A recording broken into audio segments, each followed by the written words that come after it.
உங்கள் கூட்டத்துக்கும் எனக்கும் சரிப்பட்டு வராத காரணம் என்னவென்றால் அதிகார பரவல் இல்லை. அதிகார பரவல் இல்லாமல் ஒரே ஒரு ஒரு பெண், நான் நேரடியாக வந்து விடுகிறேன், ஏன் பொதுவாக சொல்ல வேண்டும், ஒரு பொண் எடுக்கிற முடிவுகளுக்கு நாங்கள் எல்லாம் ஒத்து போகணும், அதுவும் அடிமையாக ஒத்து போகணும் அப்படின்னு. இது பெண் என்பதனால் அதை நாம் சரியில்லை என்று நான் சொல்லவில்லை.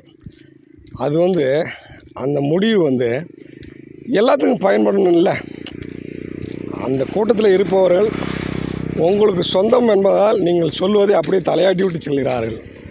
ஆனால் நான் கொஞ்சம் வித்தியாசமாக எப்பயுமே பார்ப்போம்.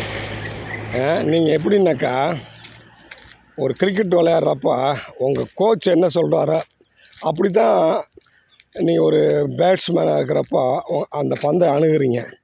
நான் கோச்சுன்னு சொல்கிறத தாண்டி எனக்கு எது சாதகமாக இருக்கிறது, எனக்கு எந்த மாதிரி பேட்டிங் பண்ணாக்க நான் ரன் எடுக்க முடியும் அப்படின்னு கற்றுக்கிட்டு இருக்கிற ஒரு கற்றுக்குட்டி. அப்படி இருக்கிறப்ப நான் கோச் சொன்ன மட்டும் எப்படி கேட்க முடியும்? அப்படி மாதிரி மனோபாவம் உடையவன். ஒரு பெண்ணை சுற்றியே உங்கள் வாழ்க்கை எப்படி சுற்றி சுற்றி வருகிறது. அந்த பெண் இரவெல்லாம் விழித்து ஒரு முடிவு எடுக்கிறது. நீங்கள் சொந்தம் என்ற போர்வையில் அதை ஒத்துக்கொள்கிறீர்கள். அது எல்லாத்துக்கும் சரியாக இருக்குமா? எனக்கும் சரியாக இருக்க வேண்டும் அல்லவா? அங்கே தான் பிரச்சனை. நான் யோசிப்பவன். நான் உடனே தலையாட்டி எல்லாத்துக்கும் கூட சகஜமாக இருக்கிற மாதிரி தெரியும். ஆனால் எனக்குள்ளே நானும் அந்த குவாலிட்டி கண்ட்ரோல், குவாலிட்டி செக்குக்கு போவேன். இந்த பிரச்சனை இது தேவையா, இது நமக்கு தேவையா, இதனால் எத்தனை பேருக்கு நன்மை ஏற்படுது, இதனால் எத்தனை பேருக்கு தீமை ஏற்படுது அப்படின்னு குவாலிட்டி செக்கை போட்டுவேன். நான் டாடான்னு ஒரு ஸ்கேன் பண்ணுவேன். அப்போ என் மனசு சரியில்லை, இது ஒன் சைடடு அப்படின்னு. நிறைய பிரச்சனைகள், உங்கள் பிரச்சனை உங்களோட நாங்கள் சேர்ந்து ஒரு செயல்பாடுகள் செய்கிற போது முழுக்கும் ஒன் சைடட், முழுக்க ஒரு பெண்ணால் உருவாக்கப்பட்ட பிரச்சனை அப்படி ஒன் சைடடாக போயிட்டே தான் இருக்குது.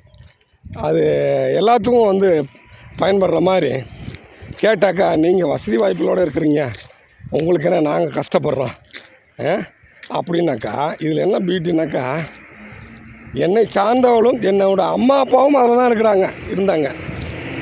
இப்போ உயிரோடு இல்லை, அவங்களும் அங்கே தானே இருந்தாங்க. அப்போ அவங்க மட்டும் நல்லாவா?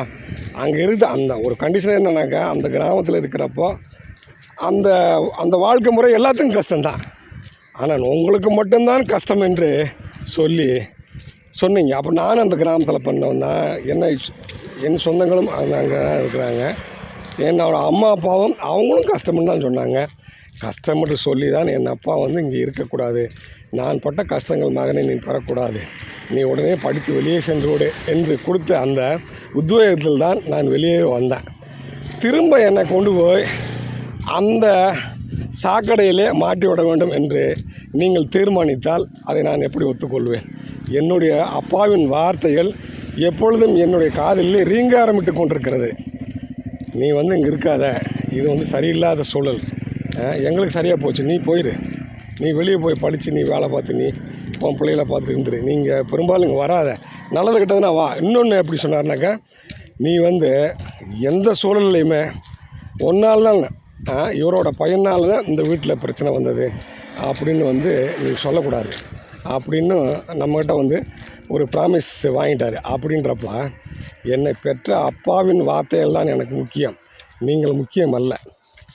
நீங்கள் உங்களுக்கு வேணால் அவங்கள சுற்றி இருக்கிறவங்களுக்கு உங்களுக்கு நீங்கள் சொல்லும் வார்த்தைகள் சரியாக இருக்கலாம். ஆனால் எனக்கு என்னுடைய வார்த்தைகள், என்னுடைய அப்பாவின் வார்த்தைகள் தான் ஆணித்தரமாக எப்பொழுதும் என் காதுகளை ரீங்காரமிட்டு கொண்டிருக்கிறது.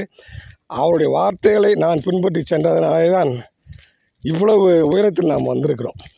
இன்னும் சொல்லப்போனால் அவருடைய சில வார்த்தைகள் கூட நான் மீறி இருக்கேன். எனக்கு என்னுடைய முன்னேற்றத்திற்கு அவர் முட்டுக்கட்டை போடுகிற போது என் அப்பா என்றாலும் கூட நான் அதை மீறி இருக்கிறேன். எங்கள் அப்பாவையும் பல தடவை நான் கஷ்டப்படுத்தியிருக்கேன்.